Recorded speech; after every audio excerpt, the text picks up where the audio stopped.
of the big fights on the card. UFC 230, Madison Square Garden, Saturday night. It started out as some kind of middleweight tournament that has changed with Rockhold falling off, but there are still 3 pretty big middleweight fights, and in my opinion, one of the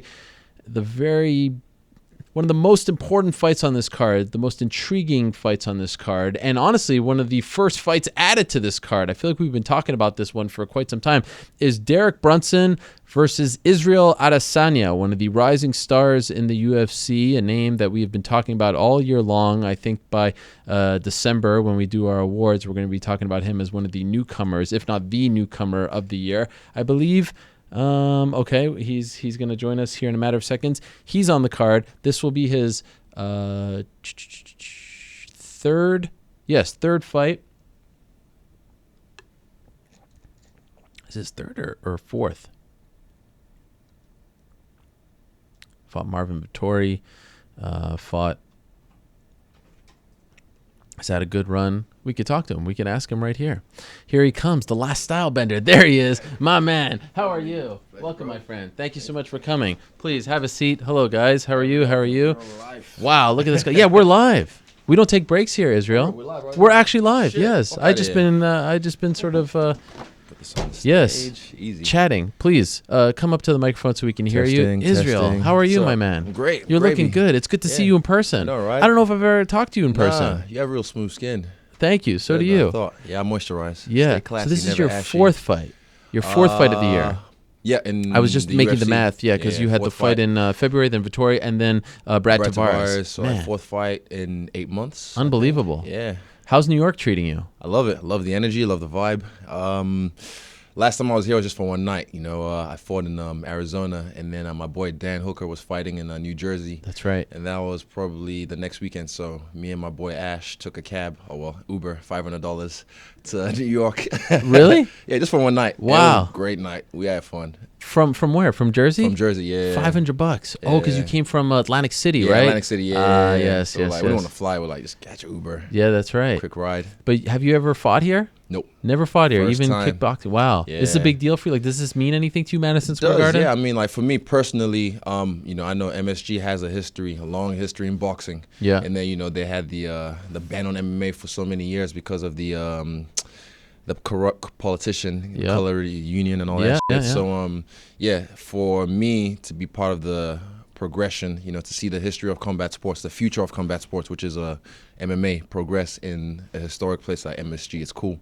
So, yeah, I mean, we don't need all these guys to keep going back to boxing and try and get all these big money fights. We're going to bring that to the UFC, to MMA. Yes. Have you been to MSG? Like, did you walk by? I'm going tonight. I've been past it, but I'm going to be in there tonight. I'm going to Knicks game. Oh, yeah. That's my favorite Basketball team. game. Yes. Yeah, Have you ever been to an NBA game? Once in 2016, I was in the Staples Center. My first ever basketball game I ever watched was Nuggets versus Lakers. Okay. And it's not like what it is on TV. It's different. No. It's live. Like, the atmosphere is different, and I enjoyed it. Yeah, that's amazing. Okay, so you're getting the full New York experience. Definite. Of course, you're here to fight Derek Brunson. Of course. This was one of the first fights added to this card, and the card has kind of changed. a little. How do you feel about the card? I still like it. Yeah, I mean, like, for me, it's just I'm worried about my fight. Yeah. Like you weren't like sitting back like, man, I hope they get a big main event or something like that. I'm the main event. I'm the one stealing the show, so I don't really worry about anyone else. But for me, I was just because 229 was big. You know.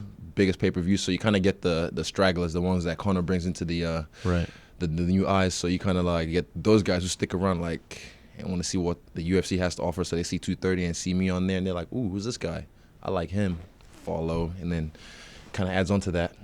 What's going on between you and Derek? Nothing. What is the issue here? What is the problem? There's no issue. I got no problems. Okay, well, you guys were in LA at the same time, right? Yep. Did you see each other at the hotel? Yeah. So there's what happened at the hotel bar? We were just sitting down, and I saw him, and I can't remember what he said, but then I kind of got my phone out, started talking shit to him. I told him I'm gonna whoop his ass. Did he hear you? Yeah, of course. Oh, it was really? like literally 7 feet away. Okay. And then I walked over to him. He walked over, and we kind of like, I just wanted to shake his hand. And luckily, they had security there for him. So, yeah, he kind of like just separated us. But it was nothing malicious at that time. I just wanted to shake his hand and size him up. I gripped his hand. I looked at him. I'm taller than him. Longer reach. You actually did shake? Yeah, sure. Okay. But we're talking like the whole time.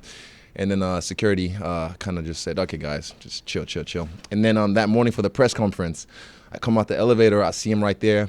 I asked him, how'd you pull up last night? Because I knew it was sipping on the sauce. So was I, but I felt fresh. And then, he was saying something. I just turned my back to him because whatever. I didn't really care what he had to say.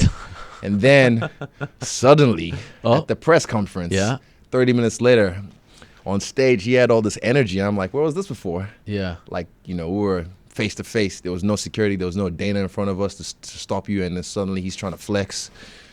And I don't know. I just felt like, keep that same energy. Don't try and act some type of way for the people. I know everyone acts different when there's cameras on them, but don't try and pretend like you're going to do something when you weren't. So, yeah, same different night.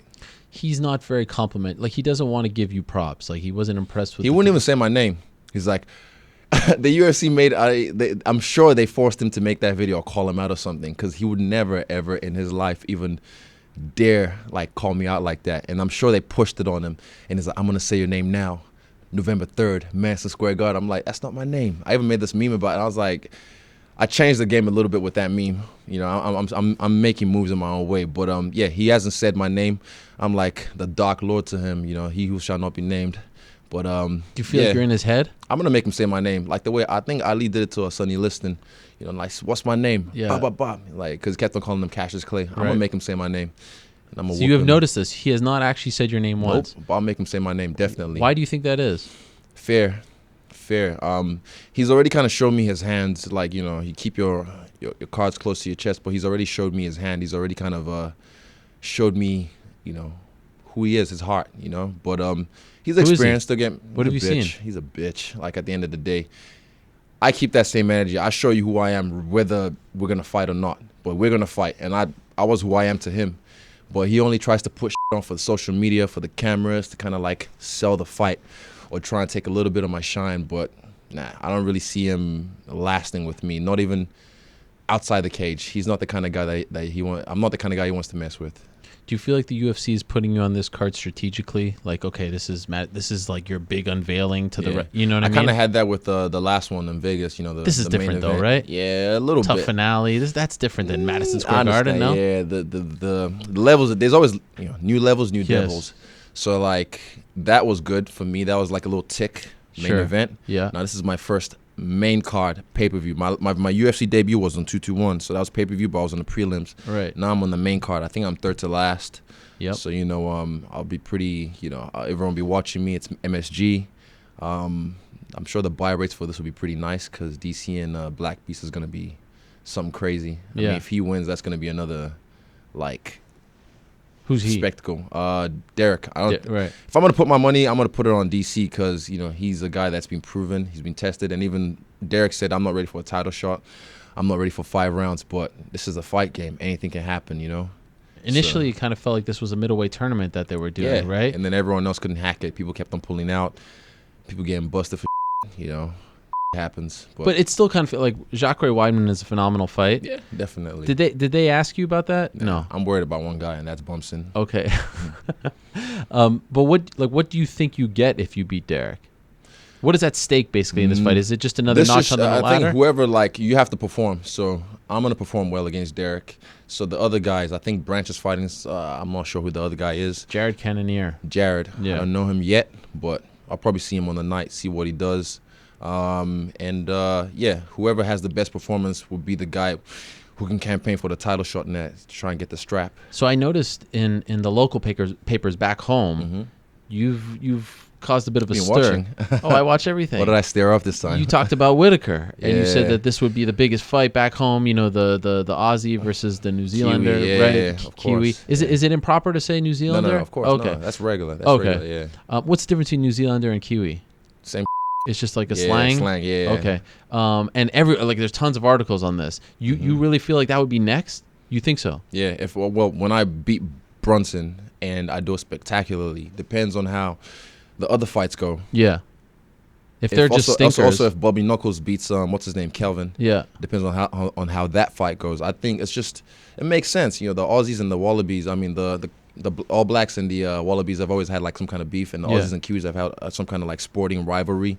So why not do it back in Spark Arena in Auckland? And I can sell that bitch out big. Probably not as big as T-Mobile or anything like that, but it's big. Really? Yeah, That'd be a huge deal. Yeah, definitely. And the Aussies have already had too many shows. We've only had 2 shows so far in New Zealand, so I feel like drag that back to New Zealand, have the All Black, take it away from the Aussie, take the strap away. How do you feel about Whitaker? I don't know him. I've never met him. You never met him? Everything I hear is a nice guy. He seems like he's cool. He's chill. He's a family man. So he's like the poster boy in this. If we ever fight, I feel like he's gonna be the, what do you call it? I'll be the heel, quote unquote. Are you okay with that? I know my role. I can adapt to any kind of situations because I'm not exactly everyone's cup of tea, if you will, especially in that side of the world because of my demeanor, the way I carry myself, the way I'm very outspoken, very outlandish, very flamboyant. It's not really part of the culture, really. Yeah. But I keep to myself. I keep that same energy. I don't try and be like. I don't try and project some kind of fake humility to let people like me. I don't pander at the end of the day. So, yeah, I'm not one of these guys who's going to say what the people want.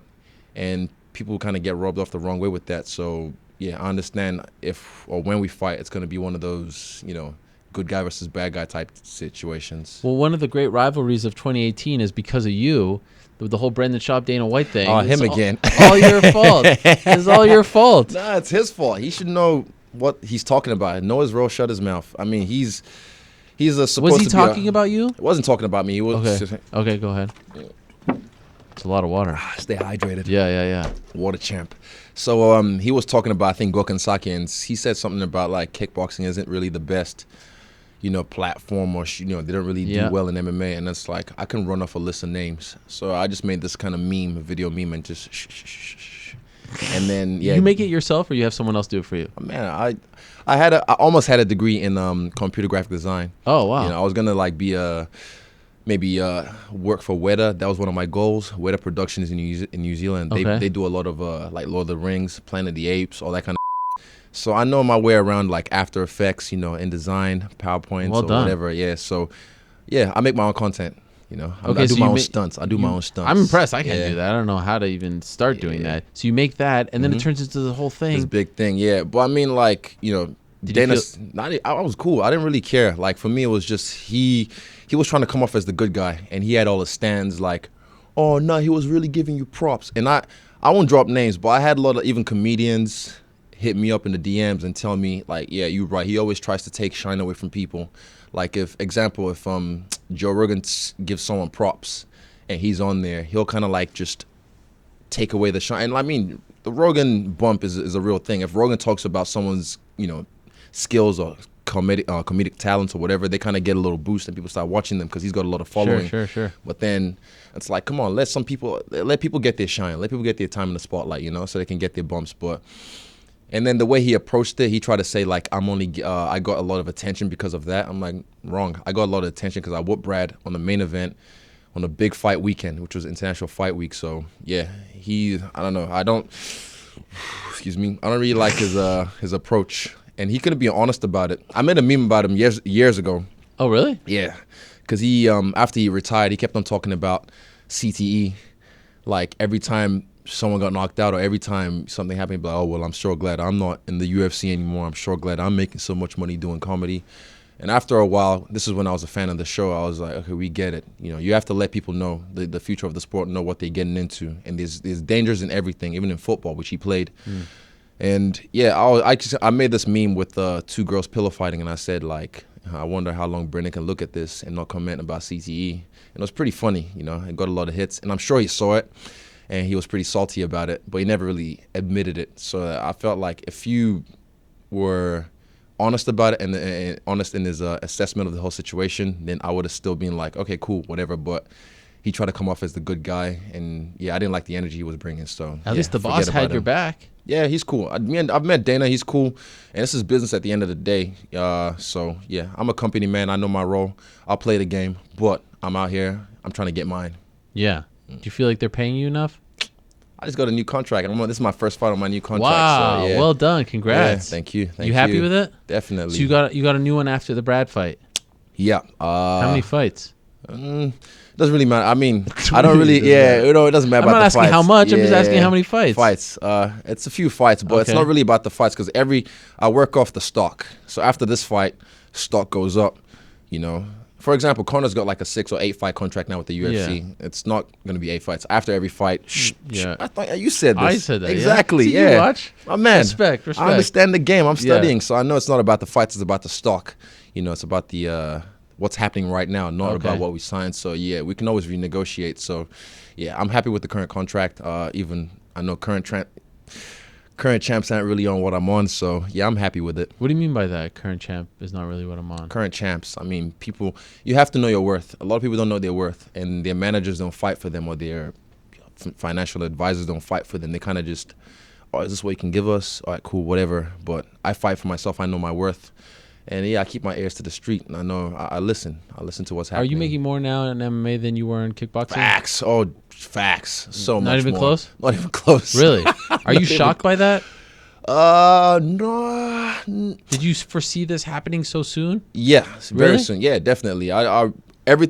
Even this right now, this has happened so many times, like in my head. So this is like a memory. I'm just playing it out again. So, but in kickboxing, it's unfortunate because guys don't know their worth, and it's not really as popular as it should be. A lot of guys kind of just take what they're given, and they just kind of roll over and like, oh well, I guess this is what I can get. But if you know your worth, if you know who you are, if you know what you bring to the table, the value of what you can bring as well, not just what you bring now, the future, then yeah, you can definitely fight for what you're worth. It's funny, Glory is actually here this weekend. Did you Who? know that? Oh, you're not fans. My bad. I didn't know there was beef. Nah, What's the story? They're just salty. They're salty. Why? I don't know. That's their problem. Tell us.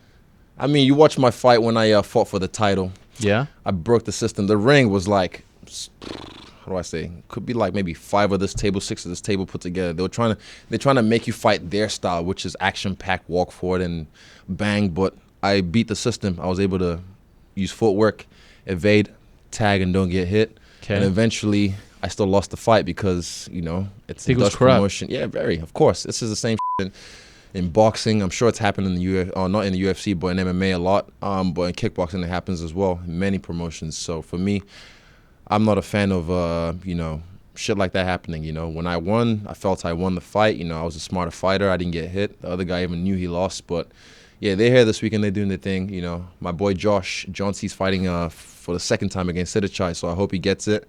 Yeah, apart from that, yeah. Will you ever go back to kickboxing? No. Never. Let me think.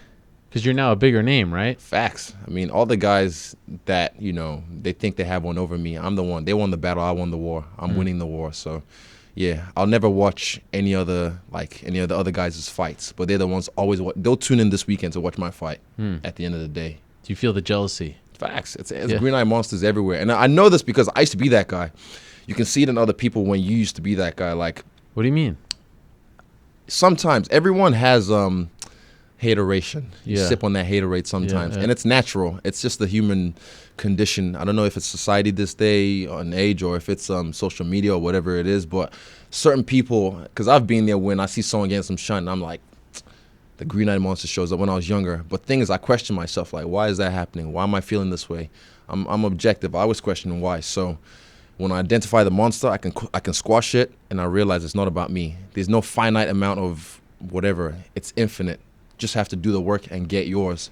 So I can see the green eye monster in people these days, and a lot of people they start to change. They start to treat me different because they assume I'm going to be different. So their defense mechanism is like, I'm going to be different as well. So yeah, for me, I identify it in people, and I just like, okay, I know why you're hating. I know why you're jealous, but it's not about me. It's about you. You sort yourself out, your insecurities, and I'm going to keep that same energy.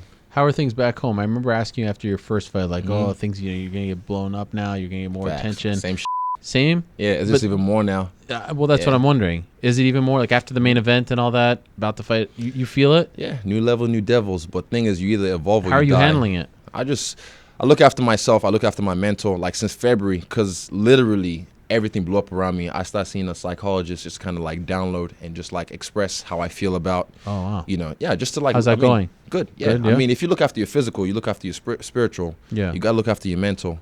Even one of the radio guys here, Charlemagne, just had a new book called Shook One. And I just finished it this morning, actually. I don't read. I listen because I'm traumatized from reading. Long story. What do you mean?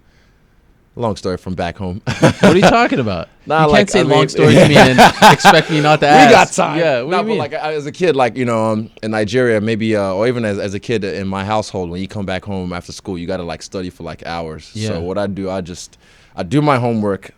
I'd pass or fail, but then I look at a book, look at the page for the amount of time I should look at it for, and I just turn to the next page. Wow. And I kind of just daydream in my head. So for me, when I look at a book now, I can read. I read Mark Hunt's book, great book, Born to Fight. I think that was the last book I read because he didn't have an audio book. But yeah, that one captivated me. But for me, and also I'm dyslexic, so if I read a book, then it's like I don't really retain the information as good as if I listen to it. So I love Audible. I love audiobooks. I like listening to books. I like podcasts and like that because I really retain the information better, and I learn different. So what was that like as a kid? You were dyslexic as a kid as well? Mm-hmm. Yeah. In school? Yeah. But you got the cane. You got the cane? Yeah, definitely. In Nigeria, why? It's not your fault. It's a culture. Really? Culture. Are kids making fun of you? Not the kids, the teachers, really. Like, really? Like kind of like, oh, you idiot. Like, how can you get this right? It's stupid. And they're just kind of like, I mean, now it's, you know, with, I guess the internet as well. And also like information. People get new information, the left brain, right brain. Different kids learn different ways. Some kids are more hands-on. Some kids are more, you know, like they like more literature, you know, like that. But I wasn't one of those kids. I wasn't what you call book smart. I like to feel. I like to listen. I like to taste. That's how I learn. That's how I really get a hold of things better. Right. Okay. So now you just try to avoid reading as a result. Like I would say avoid it. I still read, but like if I can listen, if there's an audio book, I'll go towards that rather than read a book. Okay. I don't even remember why I asked you about the audiobooks to begin with. Why did because you told me that you were long story and you were traumatized, but why from reading? Yeah, but why did I ask you that? I don't even remember how we got off on this tangent. But it's just no, because it's rare to see someone who's so confident in like sort of you get this rare moment that like maybe vulnerable. Yeah, exactly. I mean, if I only show like what I need to show you guys. You guys only see like maybe 15-20% of what I need to show my whole life because, I mean, knowing me outside of all this with the cameras, all the social media is different. Like even Jeff, my guy Jeff St. Larry was following me for about 3 weeks, documenting the whole process of my last week of camp and all this shit. And at home, I'm a different beast. I'm just like introverted. But when I'm in public, I can be a social butterfly or whatever and just play my part. But Who it's not keeps like you in check? Who tells yourself like, you know, maybe my you're people, my coaches, the people I have around me, definitely. My friends, my close friends, they're the ones who always kind of make sure like, you know, hey, slow down. Like, because I'm crazy. What do you mean? That is a sinister laugh over there. I don't know what man knows, but like, I'm smart about the way I move and like that. What do you mean you're crazy? Everyone's crazy. Everyone's got a little bit. There's a spectrum of craziness. Yes. Some people are on the deep end and some people are sane. Where are you? Total deep end. I've been there. Trust me. Damn. But I fluctuate. I go back and forth. But I just have to. I've learned. I've made a lot of mistakes, but luckily, a lot of my mistakes weren't publicized, and I made a lot of mistakes when I was younger. Like what? My man, you're good. I see how you do things. What do you mean mistakes? Mistakes like what? Ash, no, I got this, Dad. No, but like I'm good. I understand how to like. You were a kid. You were. You were. I already told you. Like even when I was in China, when I made like a lot of money, I lost a lot of money just based on like I want to live, I want to enjoy. Yeah. So definitely, I've made my mistakes like everyone else. I'm sure you have, but I've learned from those mistakes. I've been smart about it. I've been smart about the way I move now, who I hang around with, the business moves I make. Because a lot of people, there's snakes everywhere, man. Yeah. There's vultures everywhere. They see what's happening, and I see people positioning themselves. They're ready. They're ready to like, ooh, what can I get from this guy? You know, got to bring something to the table. Yeah. Understand? Yeah. So they all come because Dana White likes to say like, oh, the hanger-ons, the leeches, and things like that. I had that even before the UFC, like before my King of the Ring success. You get people coming in, position themselves, you know. And that's how I've learned those mistakes. I'm so glad like I'm making the money I'm making now rather than when I was 23 or 22, because I wasn't really coherent as I am now. I wasn't really as mature. I wasn't as smart as I am now. Yeah. So now I feel like I'm still learning. I'm gonna make more mistakes. Don't get me wrong. Yeah. But I'll learn from them. And the thing is, I always know I'll be fine. At the end of the day, I'll learn and I'll bounce back. At the end of the day. And your parents are still involved in your life, right? Facts. Yeah, definitely. And I feel like they're, based on what you've told me about them, they're not exactly, maybe not like you in the sense that like super flashy, right? Nope. They're like traditional parents I'm not yet. so you can't exactly like. I'm sure they would tell you if they think that you're getting a little too big for your They britches, advise right? me. I still make my own decisions, but they advise me as parents. It's a duty. You know, they have to look after you. They ever tell you like, I didn't really like that you were acting this way, or yeah. Wear a suit this time. I'm like, I gotta be me. I gotta do me. You know, like but they're old school. They're from Nigeria and Lagos City from a different time, so they're very traditional, if you will. Okay. But I make my own path. I try and like do things my own way and just blaze my own trail. You have siblings? Yeah, I'm the guinea pig. I'm the test baby. What do you mean? The firstborn. Oh, okay. I'm like let's see how this goes. Yeah. How many do you have? So it's me and like 4 other ones. So it's 5 of us. Wow. Yeah, they got it right with the last one though. My baby sister. They got it right with her. What do you mean? The rest are just total mess ups? No, they're good. Like, Okay, nah, they're like but- extras. Not messes. They're all right. Yeah. But like her, they got it right. She's And- perfect. Yeah. Okay. And I'm trying to teach her now. Like, look, you gotta just chill, learn. Like, make mistakes. You'll learn. Because I know, like, I've known some kids or some people who they try and live so by the book, and eventually they just go off the deep end. So Sure. So How old is she? I think she just turned 18. They're all gonna be here actually. My parents are chilling at home, but all my siblings are gonna be here for this fight. Wow. Is that a Yeah. common thing? Not really for this one, but Have they all gone to a fight of yours? So this is a big deal. Yeah, it's a big deal for all my siblings to be at one fight. Wow. Yeah. And why aren't your parents coming? They got business, they got to handle, and Okay. they've already been to like my last 2 fights, so they're just chilling. They're just gonna watch from TV and support. What does it mean for you to have your siblings come? awesome. Facts, That's a long. yeah. That's a long trip. Yeah, not just that. Do they like, all for live in me, New Zealand? One of them's kind of traveling around right now, finding herself. Okay. She's in Australia. The rest of them are in New Zealand. And they're all going to converge here. That's Definitely. amazing. A What an honor for you. A little trip. Yeah. Yeah, reunion. Were you humbled when you heard that? Were you? Yeah, it's cool.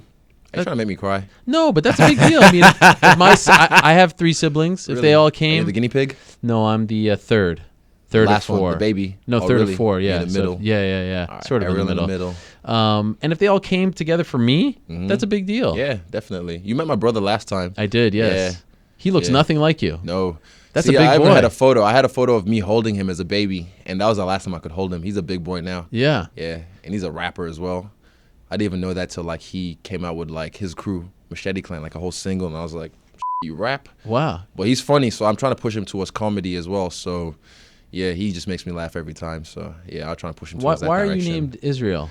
I've got 7 names. So, in Nigerian culture, when a baby's born, well, in Yoruba culture, we've got 3 different tribes: the Yoruba, the Igbo, and the Hausa. In my culture, when a baby's born, you take about 7 days to get to know the baby, to meet the baby, and then you name the baby. And we have a naming ceremony. And then there's a whole ritual that goes with it with sugar, salt, honey, water, and all this kind of Whoa. And yeah, it's a big deal. And the whole community comes together, all the family. And then, yeah, different key people in your family name you, like your grandparents from your dad's side, your mom's side, your mom's favorite sibling or whatever. So I've got 7 names. And I mentioned them in my post-fight interview. Yeah. Israel, Mobolaji, Temitayo, Odunayo, Oluwafemi, Wallabies, Adesanya. So Israel, I think, was the first name the pastor gave me. And yeah, I can't remember the reason or what it means, but the rest of my names, I know all the meanings and the reason for them. Which is your favorite? Like, if you could choose. Mobolaji. What- Yeah. Any particular reason? What does that Born mean? with wealth. Oh, Born wow. with wealth. And it's not just talking about money. Born with wealth in a lot of things, spirit and mind, knowledge, a lot of things. So your passport has all those names? 4 of them, couldn't fit all of them. They actually limited it? Yeah, of course. So And- I've got like 4 out of 7 names on my passport. And is that like, do your siblings have that many names as well? I don't think I have the most, but they have like 5, maybe 4, 6 names. Yeah. When did you leave Nigeria? How old were In you? 2000 and I moved to Ghana for about a year, but in 1999, I left Nigeria and I moved to New Zealand in 2001. Okay. Yeah. No, in 2000 I left Nigeria. Sorry, I was in 2000. And why did you leave? Just my parents wanted better recognized education. Like you see a lot of like people like maybe cab drivers or grocery store, dairy store owners, and you ask them, you talk to them like a cab driver. What do you do back in India or back in China? They're like, oh, I was a doctor or I was a big time engineer. But then the thing is, their qualifications aren't recognized in the Western world. So they have to either go back to school for another, like, you don't want to go back to med school as a 35-year-old Yeah. for another 8 years or whatever. And then, like, you know, so they just kind of take other jobs. So my parents wanted a better recognized tertiary education for us. And we're actually going to move to the States in 2001. But then, yeah, we're in New York. It's kind of weird. I've been to the 9/11 monument. So that happened, and it was like, oh, America's going to be on the verge of war. So, oh my gosh. Yeah, we skipped all that. That changed everything for you guys. Yeah, so we moved to New Zealand, and I wasn't You were sure gonna where come it here? was. I don't know where in New York, Okay. in America, but yeah, we're gonna move to America at the time, and then 9/11 happened, so that kind of like we halted the brakes on that, and then my dad moved to New Zealand. And are you happy there? Yeah, I love New Zealand. You're It's gonna so stay chill. there forever? Yeah, Yeah. yeah, that's my spot. Why do you like it so much? I think it's just the vibe and my people. My gym's over there as well. Sure. Definitely. That if not for them, I probably would have moved to another camp. But definitely for them. But also because the vibe, it's different. I like the culture over there. I like the people. And yeah, my family's over there as well. My friends. I've kind of established my roots over there. And I keep saying I'm the black Kiwi. You know, Kiwis can't fly, but I'm the only one that can fly. Right. Do you feel like you can be as popular as you can be there as opposed to being in America? Yeah. Look at Connor. He didn't leave Ireland, Sure. you know, and I feel like I don't need to leave anywhere. People say, oh, you should. And I've had a lot of gyms approach me, a lot of managers approach me about, you know, coming to new gyms and this and that. But I mean, look at what I'm doing right now. Oh, he never had any wrestling background. How's he going to deal with all these wrestlers? Right. Find out Saturday night. Right. What a year for you, man. I know, right? Unbelievable. Crazy. Like, what were you doing this time last year? This Like time last year. October of last year. What were you doing? Were not you even fighting. Nope. You weren't? I wasn't fighting. I just had a fight in July after the last promotion I was signed to screwed me over. So I was kind of just like chilling, waiting for a fight for about 10 months. And they didn't want to, because I had 7 fights left on my contract. Wow. And each of those fights was worth about 5 figures, maybe about, I think, 28 US. And they kind of said, oh, we'll give you a fight in January. And I'm like, okay, I don't need 7 fights. Just give me 3 of those fights. I'll be fine. So I was just spending the rest of my money. Like I had, you know, some money saved up, and then I was running on my last few dollars. And then if not for guys like Ash from Engage, who actually like, you know, look out for me. And then they kept me dripped up. They kept me looked after. And yeah, so guys like that, you got to keep around. Was there a chance that you would have been done? Like you would have ran out of time, ran out of money? I was never going to give up. Okay. I always find a way. I've been down and out before. 2013, before I moved to China, was my Great Depression. Like I went through some like a lot of like, this is when I went through the darkest time of my life. And Really? then eventually September How did you get 4th, into that time? just life. I think it was also like trying to when, if you want to say God or the universe or whatever, when God puts a stress on you or like that on you, it means it's time to make a move, and it's testing you. It's testing you for bigger and better things. So eventually I made the right moves, and then September 4th, 2013, I quit my job. Next day I was on a plane to China, and then yeah, I never looked back. What was your job? Data entry, mundane, just like every day. Oh man. And you said I'm done. Yeah, I was And that's done. when you went into fighting full time? Yeah, full time. And I why'd was you pick fighting- China? It was the opportunity over there. I already fought in China since 2011, and yeah, they were paying me all right money, you know, like 20, maybe 1,200 a show, 2,000 a show, you know, like, and it was all right at that time for me, working a regular 9 to 5, traveling the world a little bit, because we went to China, went to Malaysia, I think went to Australia as well at one point, a couple of times. So that was all right for me at the time. That was big money. Yeah. So yeah, I went to China because of the opportunity, and they offered me a contract, or like I could train, eat, live, no bills, no nothing, just show up. I had a place to train, fight, and I was fighting like multiple times. In 2016, I fought over 20 times. Wow. Not just kickboxing, MMA as well. So yeah, it was a good opportunity. I couldn't turn it down, and I think that really got my XP points up. It really made me level up as a fighter, because I went to see the world. I fought different styles. I fought Sambo guys. I fought boxers. I fought Ukrainians. I fought China Sanda guys. I fought jiu-jitsu guys, you know. So I fought all around the world. I fought different styles, and that really got me prepared for this moment, for all this that's happening now. If I would have told you exactly this time last year, Yes. you'd be at MSG, 3-0 in the UFC, on the cusp, would you have said, this sounds a little bit too soon, a little far-fetched? Or I would wouldn't say you- far-fetched. Might have been too soon, but I mean, I was ready for it though. Even though Clearly. I think shit happens, you have to be able to adjust the variables that's happening, because you can't really plan everything to a T. You can, but life just keeps throwing shit at you, and you have to learn how to, you know, roll with the punches. Pun. Yes. Yeah. How are you going to do it on Saturday? What Saturday. are you envisioning? First, second, or submission? First, second, or submission? First round win. Because of his chin. That's the only thing I say first round win. If not, second round, I'll definitely figure him out by the first round or halfway through the first round. And submission, shit keeps happening in the gym, man. Wow. Yeah. Wait, so you're predicting a first round KO, second round KO, or a submission? And when's the submission? Does that come early? Or whenever? Depends. Submitting Derek Brunson. I know, right? Wow. I'm putting it out there because, I see it happening. That's interesting. So you're inviting him to take you down. Why not? Please, come through. Go ahead. I already told him. He's a bum. He's a guy that, like, have you seen one of those, at a car lot, one of those things that, like... Yes. That's his striking style. You know what I mean? So he can try and strike. It makes him dangerous, though. Don't get me wrong. He's chaotic. That's how he gets a lot of his I don't want to say lucky, randomly timed first round finishes is because of his chaos. But I'm a different beast. And everyone says, I'm different. You've never fought a striker like me, blah, blah, blah. But, I mean, when I say it, it's different. Like, no one has ever seen a striker like me in the UFC. No one's ever seen a fighter like me in the UFC. It's not just hearsay. It's not talk. I've proved it over and over again. Each single fight. First fight, Rob Wilkinson. Shout out to Rob because he helped me for a few training sessions as well. Came over, but wow. Fought him. People are like, oh man, it's a grappler. He's a strong guy. He's gonna get taken down and submitted. I beat him in the second round. First or second round? Second round. Yeah. And then Marvin Vittori, who just got. Yeah, you hear that? You saw that. Why are you laughing? I don't know. Funny thing. He was on your show. It was on his show, right? He was talking about he's gonna slap me. Yeah, that's right. It was on your show. He was talking about like, oh man, when I see that guy next, I'm gonna slap me. So I'm at 226, right? My boy Ash is sitting next to me. And then he told me after the show, like, your homeboy was sitting behind you. And I was like, what? And he was like literally right there. But then I didn't realize till I looked at my story. And when I panned, I saw him right there. And I put it on Twitter as well. And I keep that same energy. If I say I'm going to slap someone, I will slap someone.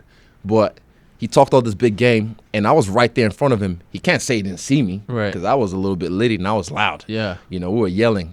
So I was cheering for my boy Dan Hooker. So he can't say he didn't see me. But yeah. Whatever, I don't know. Everyone lies, Lance Armstrong was saying, for years, I was never, the integrity of the sport, this and that, rah.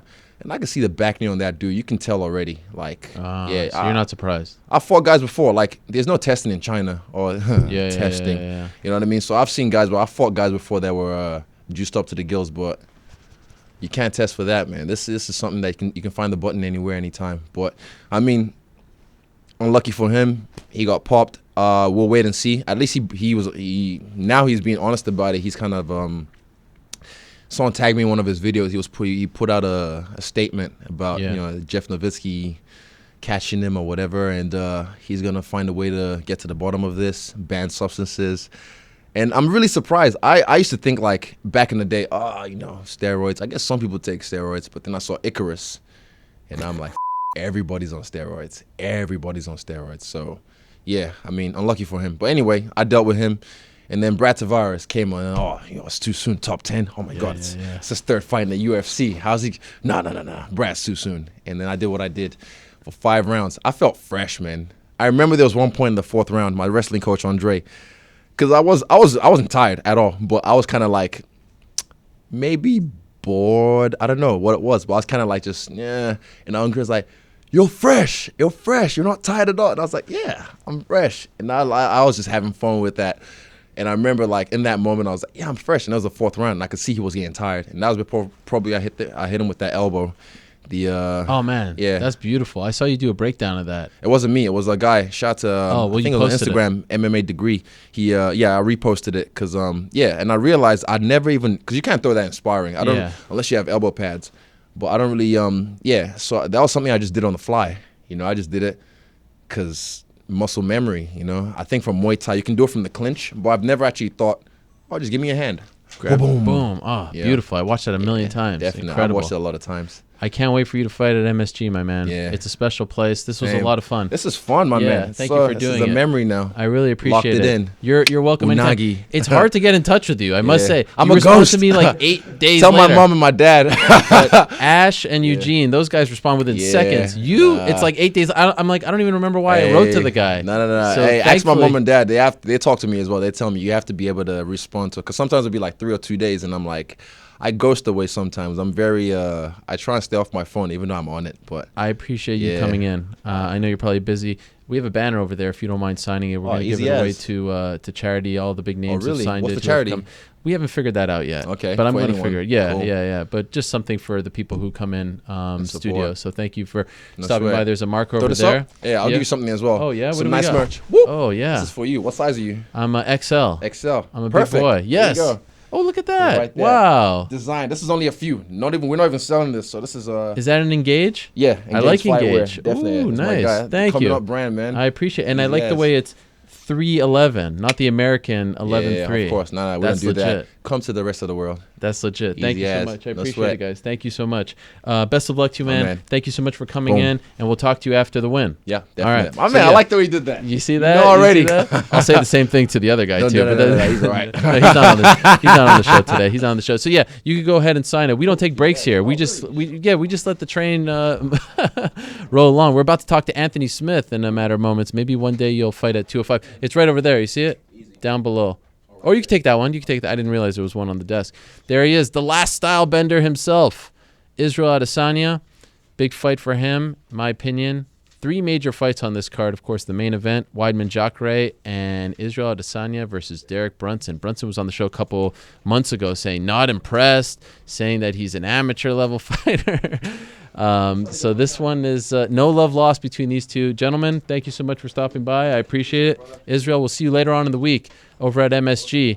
Massive fight coming up, and I cannot wait for that one. A massive opportunity for Israel Adesanya to fight at the world's most famous arena, the Mecca, Saturday night, Madison Square Garden. It's going to be fun.